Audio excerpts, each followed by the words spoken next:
Welcome back to another episode of the Bear Trap on the Boomer Bust channel, a Bears podcast by a Bears fan. I'm your host, Terry, and today doing a quick recap of our third preseason game versus the Denver Broncos. So not going to spend too much time on this. Again, it's our third preseason game, kind of really getting a good feel of what we're seeing. A lot of the things that I've seen in this game I've already saw before. But, so just a couple, again, the notes that stuck out to me, not doing a full recap or anything. But the Cody Whitehair thing. So this has been a theme. This is the third time. And again, I won't spend too long on it, but, the snaps are interesting. Not just Cody Whitehair having snaps that aren't, the most accurate, but also with Mitch Trubisky handling his snaps. And again, some people might say, okay, it's once or twice. It's not like every play. Of course not. But in the NFL, like once or twice is too much. Centers are able to get snaps 100%. And you talking about maybe once or twice in a year where you have a fluky snap. But as we're starting to see, it's becoming more and more, consistent that we're having one or two a game, and that's not a good thing. So I already talked about how I feel about James Daniels being center, but it's interesting. Cush isn't bad, and actually Watford, who they rotate in, I thought that was interesting because when we first drafted Daniels, you had Ryan Pace talking about he's going to start at guard. He's also going to train at center, but you blah, blah, blah. And so once Cush is tired or hurt or whatever, you would think James Daniels would be the next up to come in at guard, but you don't really see him come in at anything but center. So I don't know if at practice that means they are kind of moving past him playing guard or what, but I thought when Cush went out, you would see Daniels come in at guard, or at least him come in at center and then Whitehair guard, but they aren't doing too much of that in the game. So I don't know how plausible Daniels at center as the starter is going to be going forward. It seems like they really want to put the eggs in the basket with Whitehair as the center, but the snaps is something I want to watch going forward. And then sticking with offense, Mitch Trubisky. You know what? I know a lot of people want to talk about Trubisky. They want to kind of analyze what's going on with him, but honestly, the sample size is not too big. But I would say one common theme that I've seen through last year, through this preseason and everything, is that his wheels are spinning. I've said this before, but you got times where he either is so worried about not making a mistake that it's too safe, or you got times where he's really trying to make a play. And this game, you had the interception that was real bad. That was his last play. And I know the commentary on the TV and probably what you heard is about, Tariq Cohen should, run a sharper angle, which is true. But you got Justin Simmons, who is like, 6'2", something like that as a safety. Tariq Cohen's a little dude. Even if he got underneath him, that's not a shot that I'm going to take, because Cohen is built, he's stacked, but I'm not expecting him to body out or box out this safety who's got way longer arms. I mean, the fact that Cohen's so much shorter than him, that even if he had the inside angle, the fact is he could get his arms around pretty easily and deflect the ball. So even if the route was ran right, that wouldn't have been the choice for me. And so the fact that the route wasn't great and then he threw it and it was just like, what is he looking at? So that didn't come across great. But when you talk about his tools, Trubisky has shown what his tools are. People are just waiting to see it put together consistently. We know that he's got the quickness and athletic ability as a quarterback. We know he can be accurate, but really I think it's the mental thing. And it's what people talked about. A lot of people talked about his lack of starts. A lot of people talk about that don't matter. People say they do matter, back and forth. And I don't know it's about the starts, but what it is that it's a new offense and that he has a really high draft position that he's trying to justify. And I just see his wheels spinning. And it makes sense because last year was so run heavy that this is completely different. And kind of transitioning to the offense as a whole, I would say what we're seeing is pretty much what I told you we would see. And it's honestly only the first level because the amount of shifting and motion and the formations, that's going to be the big thing. And while Nagy said you're only going to see the vanilla stuff all preseason, you could tell in this game we saw a lot more than what we've seen previously in terms of people, a lot of the motion actions they like to use, a lot of coming out and then shifting. And I'm telling you, it's going to be overdrive. Not overdrive, but compared to what you see right now, it's going to be overdrive in the regular season. But the thing about it, and I said this about perimeter running, but all this up-tempo, the spread stuff, the snaps are important, become more important because even though a lot of teams spend a lot of time in shotgun, when you want to primarily do that, the snaps do become more of an emphasis. And when snaps are fine, everything runs fine. But when the snaps are bad, it isn't like, okay, bad snap, let's keep it going. A lot of the times when you have offenses like this, a bad snap throws off the timing because there's usually always a play action or some type of run action. There's a lot of, again, if you do the motion stuff, the handoff, the screens, that stuff throws off the timing out of the shotgun ran offenses, and it could, become pretty bad.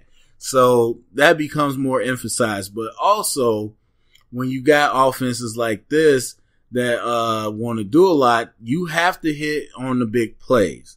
Because I came up pretty split even between defense and offense as a coach. So the thing I will say about guys that I've met that are all offense, they all pretty much the same in the fact that they really get geeked over every little detail. As in cause a play comes together as a formation, as a motion, a snap count, or, and then the actual play, the scheme. But, offensive guys, they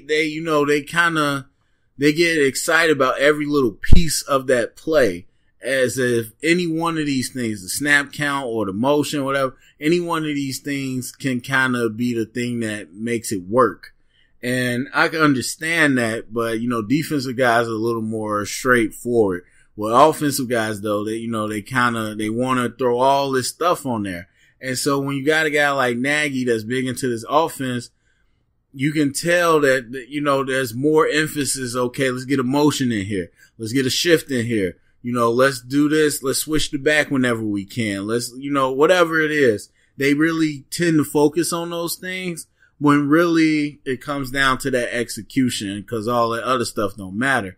But with these offenses, you need to hit big because a shift isn't going to defeat a team. A motion isn't going to defeat a team. A screen pass isn't going to defeat a team. It can work in isolation, but you're not going to beat a team for 4 quarters with that. And so while it can get a team off balance, it can slow down the pass rush at a moment. It can hit a big play. If you're not consistently hitting those big plays that you set up with all the misdirection, then you're going to be in the hole. You're going to be in the hole. And it's not different than our old offense. A lot of people think up-tempo spread. Like I tell them, that doesn't equal a good offense. And so people think up-tempo spread, all this motion, all this creativity means you're going to be good. That's not true. It's the same thing. If you don't hit on the big plays you set up, then you're going to find yourself behind the 8 ball. And then all of that stuff goes out the window. Because guess what? When you down 14 points, 21 points, whatever, trying to spin a drive doing the shifts and the motions and the screens, that goes out the window. Because now you playing catch up and it's the same football everybody else gets into a passing desperation mode. And so it makes it, the thing with a slower tempo offense like we used to have is that you didn't have as many tries at it. And so it was even more important. With this, you got more tries, and more attempts at hitting explosive plays. and cashing in on the misdirection and all that. But if your defense is in the game where they're not up to par, then the offense, all that window dressing don't mean anything. So now you're going to have to get back to executing. So, I think some people fall in love with the gimmicks parts too much. They fall in love with the setting up and the misdirection of it, and, don't spend enough time on executing what the actual play is and making sure we're good at the scheme. And it's a lot to learn. That's the thing that worries me. It's a lot to learn. And you can see, there's many times in this preseason, but definitely this game where we got to take a timeout where you can tell the offense, these guys aren't in the right place, because you got to think about it. Like any other thing, you add more things on, the harder it is to learn everything. So it's now not just, okay, the play call, the formation, my assignment. You also talking about the formation, but you're talking about the shifts, you're talking about the kills. So, usually you put in 2 or 3 plays in there, but you got to know the shifts, you got to know the kills. Now you got to know the motions, all these different things. And so when you want to do all these creative things to it, there's a learning curve. And I just don't see the offense clicking hard this year. Not saying they can't, because we got good weapons, but I just don't see them clicking hard this year, because a lot of it is, okay, just learning how to line up and get the play started. And then in the years to come, that's when you become more comfortable with, without thinking so much, you can hear the play call and get going. So I don't know. Overall, for me, I think the type of offense that people are excited about with Matt Nagy is going to come with a price. And I think it's adding to Trubisky and kind of having his wheel spin. But anyway, also I'll say, get ready for people to be confused about RPOs as far as announcements. Like, it's been crazy ever since that term came up to the NFL, to listen to the commentary. People do not know the difference between the RPO and the play action. And so get ready to hear that all the time. People are not going to know what they're talking about. But moving over to the defense, quickly, I'll say Bryce Callahan, which you didn't see. I mean, you saw a good amount, but not like the whole game. But he played outside to replace Prince. And I thought he looked really good. We know Bryce is a feisty slot, but I tell people, honestly, if you can play in the slot, I think it's easier to play outside because there's less space and whatnot. The only thing is the 50-50 ball becomes much more of a weapon against you, where they could just kind of put it up. But as far as playing in space and shifting, if you could do it in the slot, being outside is a lot easier. So, it was nice to see him do that. And, we know that he plays both, but made me feel a little more confident, knowing that, if we get in the pinch, Bryce Callahan. Now, the other thing is we don't really have a nickel at his, level that could replace him. So that hurts, but I think he did pretty well playing on the outside. The D-line rotation, I like it. Interestingly enough, you see, Robert Harris, he's playing, him and Bullard play pretty much the whole game almost for all the preseason games. And we know there's a battle at that spot, but honestly, Roy at this point kind of got it. I like Bullard a lot. I've said that the Bears kind of messed him up putting him in this scheme.